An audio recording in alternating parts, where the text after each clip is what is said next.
let's talk about this. For some people, the race for attractiveness, marriage, career opportunities, and even socioeconomic status is a function of the skin color. Now, some women will go as far as using all manner of chemicals to achieve a lighter skin tone. The Central Regional Minister, Mrs. Justina Marigoda-San, is particularly concerned about the phenomenon which appears to be cropping into basic schools with students using bleaching creams. Joining us to discuss the health implications of all of this is Dr. Janetta Ayeboy, who is a dermatologist at the 37 Military Hospital. Grateful to have you here on The Pulse, Madam. Can you give us a sense, first of all, of the cases that come to your outfit, and how grave really are these cases? So first of all, I would like to, thank you for having me. The first comment I will do to your introduction is that it's not a problem of women. So men are bleaching too. I get that gender parity argument there, right? That's what's noted. Yeah, so we have male patients too. Women are more interested in their beauty and we see them more often in the hospital, but we see men with the same side effect of bleaching cream as women. So they come because of side effect of their skin. They develop acne, which is what people normally call the pimples. They develop skin infections. They develop stretch marks, striae. They complain about impaired wound healing. Some women, even the skin becomes so thin that when they need surgery in this area, it will be very difficult for the surgeon to close the area after the surgery. And if you use the bleaching creams long enough, and depending on which bleaching creams you use, you can have systemic side effects like hypertension, diabetes, and worst of all, you can develop skin cancer. And I mean, help us with this. How much of a problem is it if I decide to just give a lighter tone to my skin? Is it really a health hazard, something that you should be very much wary of? So everything I just mentioned is the consequence of this. I just want a lighter tone. So people have the impression that there's a difference between bleaching and toning and whitening and glowing. It's all the same. It's the same products that are used.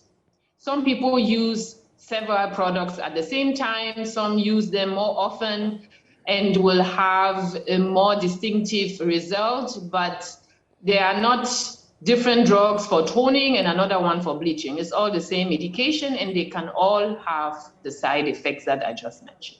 Can you really have a situation, a health condition, where some prescriptions will be made that you need to lighten your tone? Is that a possibility? Does it arise at any point? There are skin conditions. So black skin has the disadvantage to cause post-inflammatory hyperpigmentation. So you have some skin condition like eczema or acne, and then when the condition is gone, the skin has darkened at this area.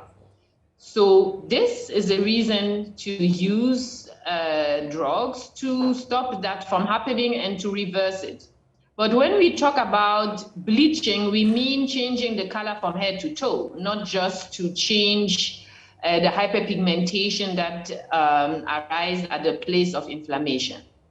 And the head to toe, the main difference is the quantity. So if I want to change my skin color from head to toe, I will have to use a lot of the drugs that can allow that, and then I have to deal with the side effects.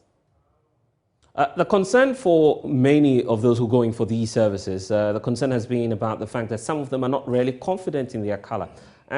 So aside the health conditions and otherwise, there are some factors that go beyond the immediate reasons for which people come for such services. What do you have to say about that? That the concern that some people are just not comfortable and confident in their complexion? Yes, I think they are not confident because in Ghana, among other places, we are in Ghana, so I will talk about Ghana. We allow the advertising companies to tell us that lighter is better. In the advertisement, you see pure skin, you see glow, you see beautiful. And even in the Akan language, Obroni and love is put at the same level. So the confidence we have to restart telling people that black is beautiful. So we have to telling people that it's okay and it's good to be black, and inform the people that to be black is an advantage compared to be white.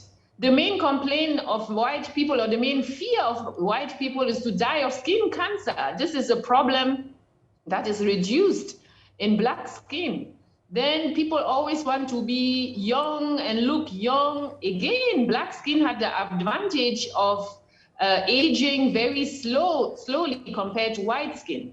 So yeah, so you, the media, the advertising company, we have to stop to use mixed people or very fair people to advertise for beauty products, giving the impression that the color is part of the beauty.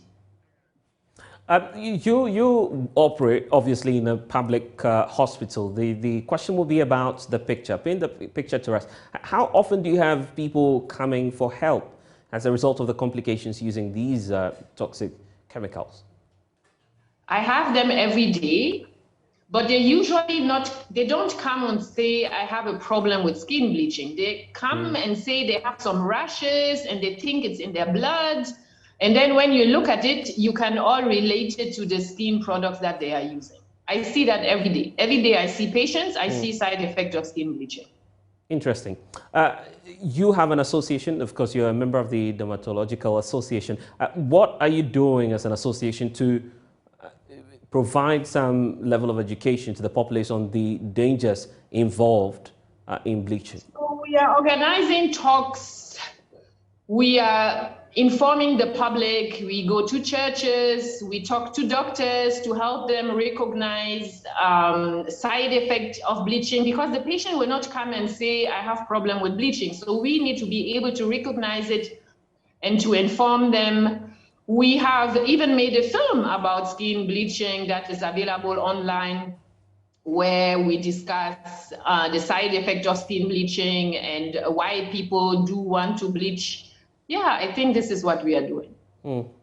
Interesting points there. But beyond your level, there are concerns that we should be considering regulatory measures, measures that will come obviously from policy decision makers. Is that the best option at checking all of these happenings? What has been done already? So the Food and Drug Board has worked together with the Ghana Society of Dermatology, and hydroquinone has been banned, which is one of the bleaching products. It has been banned from sale in cosmetic shops.